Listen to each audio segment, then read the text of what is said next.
Illinois is playing a game. New York will do it as well. I mean, they want money.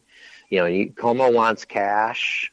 Show me the bucks. Yeah, yeah. That whole thing. And I think he's getting along with Trump at the end of the day. But it's just a travesty that we've got 5%.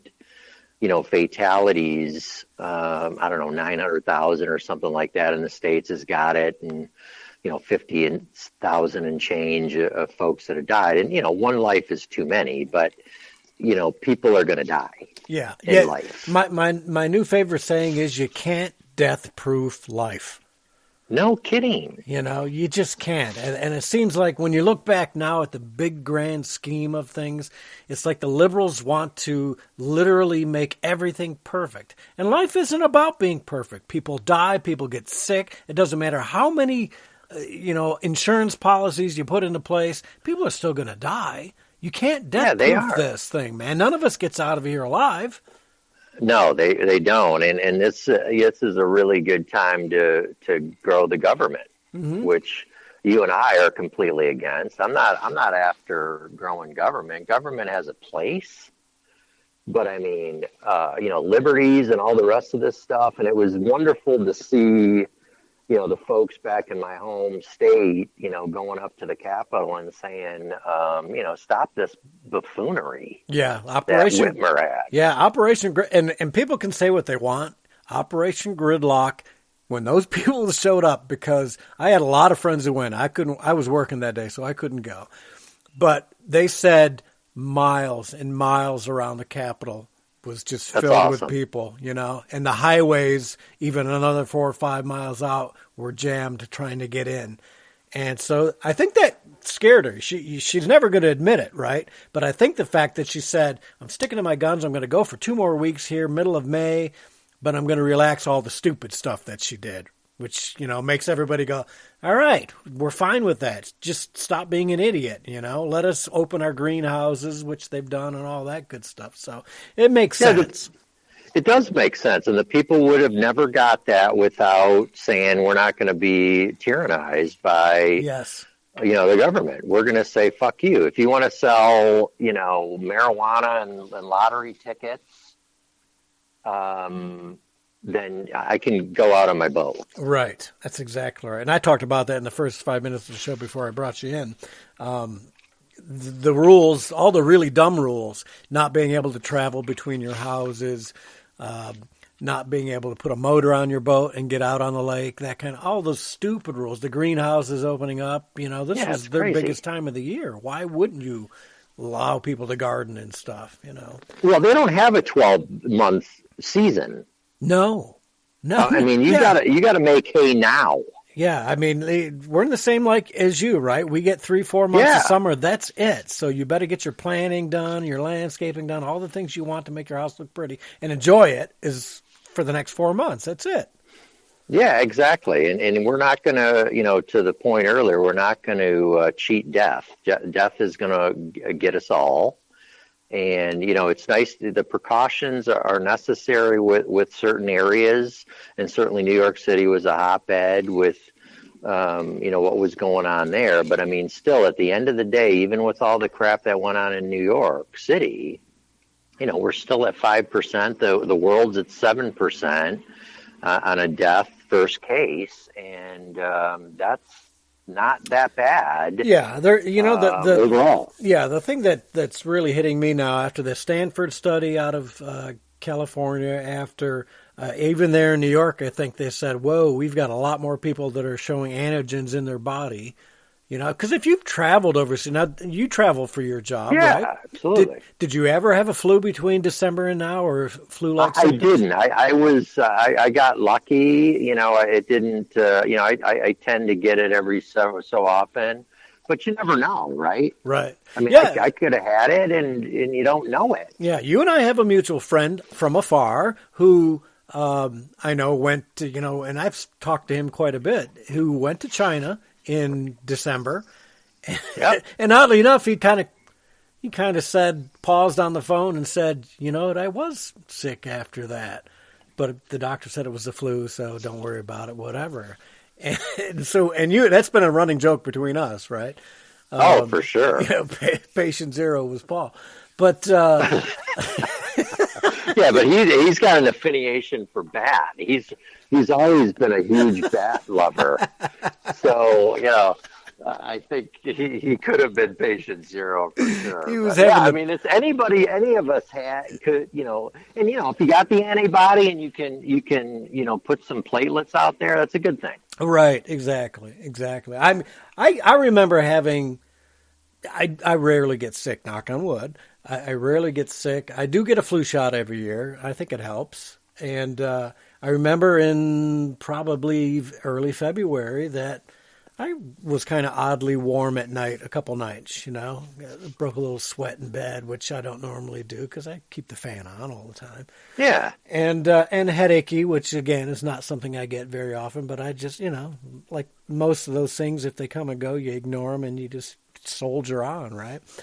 So now I think back, do I interact? I work for a South Korean company, and I'm thinking, did we have anyone in the office come through in January that might have been? Who knows, right? I wouldn't Absolutely. know. You're not going to trace these people for no. The last 30 days of their steps or whatever. I mean, yeah, and especially an area like Detroit, which is kind of maybe not as bad as New York, but we get a lot of international traffic through here. Oh, the for auto sure. industry is global now, so you get all kinds of people from China coming over. So who knows, or people going over to China and coming back, how many big three executives went to China and came back? Absolutely. In December and January, probably hundreds, super carriers, every one of them. Yeah, it was a shame to see, Detroit get on the map or whatever. But I mean, when you have these concentrations of population that are very close to each other, I mean, that's the breeding ground. Yeah. Well, I had the thought the other day too. We're sitting in Detroit at about 2,200 dead, allegedly of COVID. Now, they're not telling us how many people are not dying of a heart attack anymore. Exactly. And how many people aren't dying of pneumonia anymore or just plain old age anymore. And it made me wonder. I wonder, in the last 4 weeks, 6 weeks, how many people would normally die in Detroit of something exactly. like that, And because we're in lockdown, how many people are not dying on the auto in an accident? Well, and how many people aren't going and doing what's normally required of their health because they don't want to go to the doctor's office. They don't want to be, subject to that. And they're playing Russian roulette with whatever issue they have. Yeah, you can't get a biopsy for cancer stuff right now. Right. So, allegedly, I heard as of the 27th, some elective surgeries are coming back here. And I'm hoping that Whitmer is smart enough to say, you know what, we're maybe that's their plan, to ruin the healthcare system, right? Make all the private hospitals go out of business so the government has to take them over. Maybe that's the thing. Well, I mean, there's all kinds of conspiracy theories. I mean, if we're I love me a good conspiracy, and you love those. I mean, if you're what's the lethal weapon guy? What's our old friend that did that movie? Mel Gibson did that movie where he was with the tinfoil. He had the actual tinfoil. That was a good movie. Yeah, okay. I mean, let's be clear. I've got a lot of dehydrated meals up in the attic here. I'm ready for Armageddon when it happens. But I mean, it's just prime time for conspiracies right now. This thing could be about, reducing the economy that was on fire. All the things that Trump is saying each day on the briefing about how, the Asian Americans, the African Americans, the Hispanic Americans are, working. And now here you go. You've changed all of that from 2008. We've lost all those jobs. Yeah. Now. Yeah. Well, call me a positive. I think if we can get these things open back up in the next week or two, I think we'll be back on top in no time. I really do. I'm feeling that confident.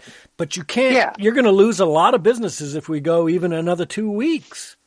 Exactly. And that's the key. It's just, you've got to keep the small businesses, which is about half of the businesses that are out there, that these people have to survive. And then the other thing is, if you're getting a $300 a week unemployment check, and now you get a $600 one, another 1,200 for this, and where does it end? Yeah. Right? And so it's like, do I really want to go back to work? I'm good. Maybe I'll take a couple extra weeks. Well, it's funny you should say that, because my brother, as you know, is I won't say the company, but he's a franchise holder of a hamburger franchise, right? Because he's not here to tell me himself, so I'm not going to out him. But he owns a lot of Wendy's, and each one is like its own individual, right? So he's still considered small business. I don't know how you call that small business, but he calls it small business, and so he qualified for his paycheck protection program. And he called me yesterday. He said, "Doggone it!" He goes, "Gary, can you call Congressman Tim and tell him that you're giving them too much money because they won't come back to work now." No kidding. So he, being in the fast food industry, he lost, 45% the first week or so, but then it kind of bounced back. So he's down probably 30% from what is normal, and he's had to make some changes and lay some people off, but he's trying to keep everybody that he can because he applied for the paycheck. He wants people to come back. Yeah. And now a lot of them are like, "Nah, I'm good. Yeah. I got 900 a week. I'm good." That's exactly right. And so, I don't know, there was something on there today that I was reading on Fox about how, we're coming up to GDP or something like that with all the money that we're giving out. And, where is it going to stop, right? This says public debt is set to top GDP by the end of the year. Yeah. So, the banks aren't going to get paid for loans that they have. You're going to go through this whole, and then, the socialist dynamic, they're going to come back and say, oh, you got to, just like school loans, home loans and all the rest of that stuff. And where is it going to end? Somebody's going to have to pay for that one. Yeah, it is amazing, isn't it? Yeah. Geez. Yeah, we're at $22 trillion debt, not including our liabilities for Social Security and Medicare, I think. But add another 6 just like that, right? We're another 6, and probably by the time they finish this next one or two, we'll probably be at another $8 trillion in debt. And when does the come to roost? I don't know, dude. That's the scary part, right? Which will lend me to make this statement, right? Doggone it, people. If you can get Trump for 4 more years, the House with a solid majority for 4 more years, and the Senate with a solid majority for 4 more years, you just might be able to get something done and at least put a plan into place to balance the budget within 10 years or whatever, Yeah, we've got to get that back to that footing, because if we go the other way and, Michelle Obama, Biden ticket, oh my gosh, does something crazy here and steals an election because of this virus, it's the government will be so massive. There'll be tyrannized marches every other day. Yeah. Yeah, it's spooky, right? Dude. Now, let's change direction here a little bit. Michelle Obama for vice president. Do you think that's going to happen at the convention? I don't think it will, but it's a real possibility.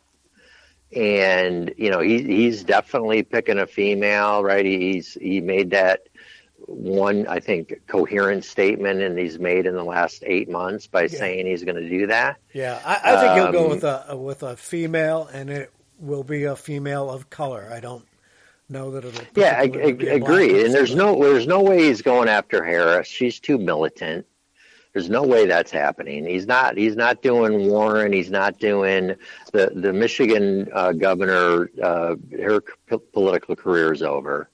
And who's left? Yeah. Kind of makes you wonder. Here's what. Who does George Soros want? Because I think that's what it comes down to, right? George Soros and the global elite are going to try and call the shots on this one. They tried to call it last time, and they were upset, surprisingly, and probably are still reeling from that. But who, if you're George Soros or a Rothschild or whoever, one of these great families that control all the wealth in the world, who do you pick to take over? Because Joe's not going to make it, right? Obama's your meal ticket. Michelle. Yeah, for sure. Yeah. Michelle Obama's your meal